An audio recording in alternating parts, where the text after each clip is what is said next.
Hi guys, it's Mrs. Becker at Lincoln School. I know that at our house, being home all the time now, we've been doing a lot of snacking. So I thought, what a great story to share with you guys today with Scooby-Doo and Snatcher.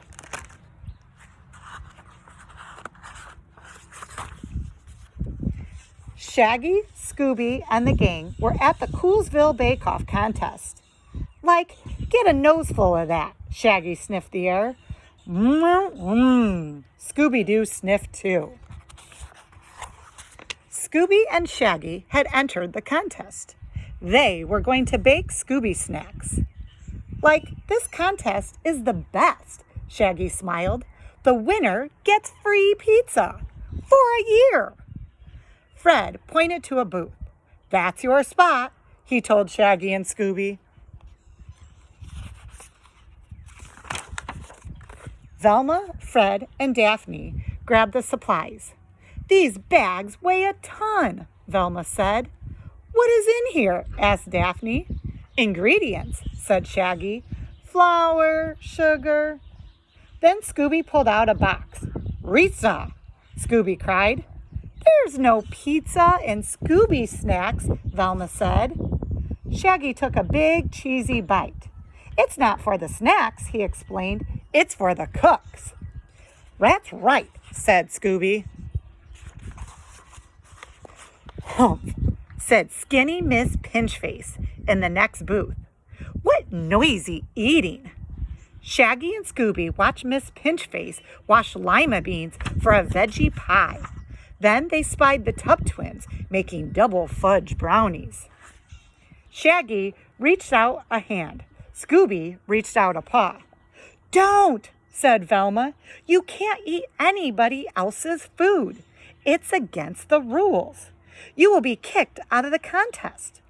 Daphne smiled. But we can try anything we like. Let's go, Fred said. Like, let's get cooking, said Shaggy.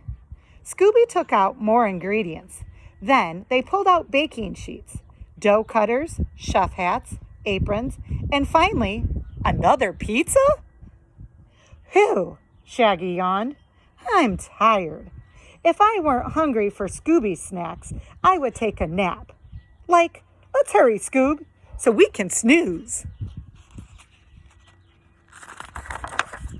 Shaggy grabbed the flour. Splat! It spilled on the floor. Scooby grabbed the eggs. Crack! They smashed on the table. Pour! Shaggy shouted. Knead! Mix! Finally, the dough was ready. Shaggy and Scooby shoved the snacks in the oven. In a flash, they fell asleep. Across the room, Velma, Fred, and Daphne heard a scream and a thud. It was Miss Pinchface, a bag of lima beans at her feet. What's wrong? Cried Daphne. There's a monster, Miss Pinchface shouted, over by my table. It's all white and spooky looking, without any eyes.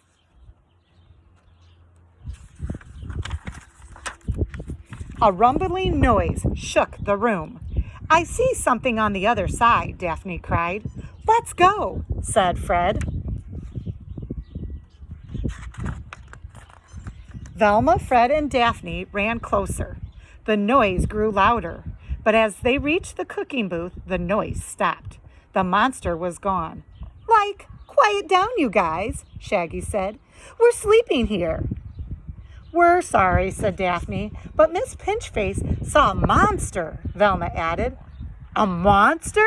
Shaggy said. Wake up, Scooby, there's a monster. Bing! The oven timer went off. Ronster? Scooby said, and jumped up. That was the oven, said Velma. Shaggy opened the oven. Zoinks! Cried Shaggy. It's empty. No ruby snacks? Said Scooby. The monster ate your snacks, Miss Pinchface said. Like, we didn't see any monster, said Shaggy. Of course not, she said. You were sleeping.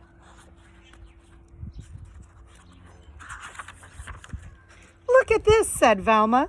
She pointed to handprints on the oven door. yellow ones. And look, cried Scooby. There were huge paw prints on the floor. Monster prints. Let's look for clues, said Fred. Scooby and Shaggy can guard the oven, Velma said. Not even for free pizza, Shaggy said. Would you do it for Scooby snacks? Velma asked. Scooby sniffed hungrily. So did Shaggy. Ruby snacks? Okay. Velma, Daphne, and Fred followed the trail of paw prints. Shaggy and Scooby were alone. All at once they spied a trail of crumbs. This could lead to the monster, said Shaggy. Or more ruby racks, said Scooby. They followed the crumbs. Scooby licked up one crumb, then another. Hey, said Shaggy, leave some for me. He gobbled some up too. Slurp, slurp. They kept their heads to the ground. Bump! They crashed into Daphne, Fred, and Velma. Shaggy rubbed his head. Like, hey, we're back where we started. And so are you. The crumbs circle the oven. And so do the paw prints, said Velma.